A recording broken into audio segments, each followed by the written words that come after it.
Now we're going to move into Robots in Disguise. As I've stated before, we're going to cover both Robots in Disguise and More Than Meets the Eye. And we're going to start with issue 1, written by John Barber, art by Andrew Griffith. Additional art by Casey Collar, who is a true gentleman I've had the pleasure of meeting multiple times. Colors by Josh Perez, letters by Sean Lee, edits by Carlos Guzman. And this book opens up with another ship returning to Cybertron, and it sort of takes a moment to sort of reestablish the state of affairs that's going on Cybertron, but it also expresses that Cybertron itself is angry and holds resentment for this multi-million year-long war that has destroyed the planet over time. It goes on to also state or reinforce that the returning Cybertronians that are arriving are definitely still holding resentment against the Autobots and Decepticons that for years impacted their lives. But one bit of interesting information is that it also gives us an idea as to what they think happened to the Lost Light, and they do believe that it exploded, but we know better. It cuts to Bumblebee and Metalhawk welcoming another ship of Cybertronians returning home, and you get to see a little insight between the two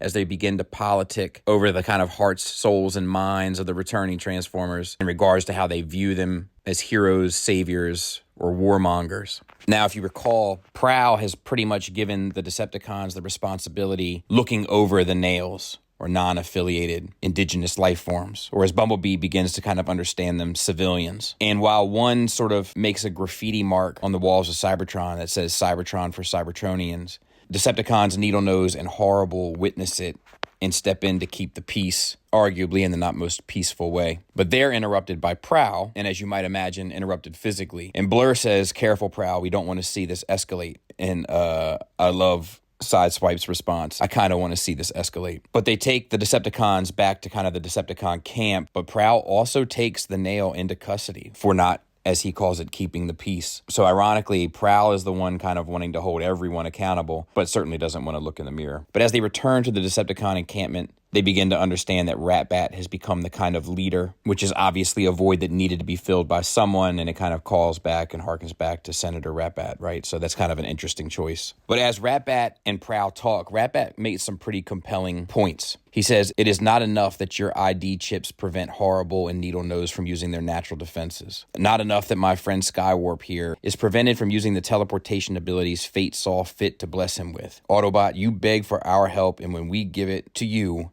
how do you treat us? Like the animals you are." And Prowl kind of walks off. But then Ratbat expresses his discontent with Needlenose and Horrible assisting the Autobots in general, which suggests that not all Decepticons are kind of cooperating, that a large amount of them perhaps in this camp are just not participating. And Ratbat says, "You serve the Autobots. They have demeaned us, they have fought us, they have killed us, they have kept us from achieving conquest, and you serve at their beck and call." And then he goes on to say that he does have a plan, but asks them to stay out of trouble until tomorrow night. Meanwhile, Prowl and Bumblebee sort of discuss the general temperature of what's going on. And Prowl gets the sense that Ratbat has something planned. And he says we shouldn't go through with the memorial, meaning a memorial for the Lost Light crew that they all believe have been destroyed. That his guess is that whatever Ratbat has planned is going to take place at that memorial. We get a little insight into Prowl, just that he's working with someone in shadows. We don't know who yet, but this person is obviously going to be an enforcer of his in some regard. The one to do the dirty work, perhaps.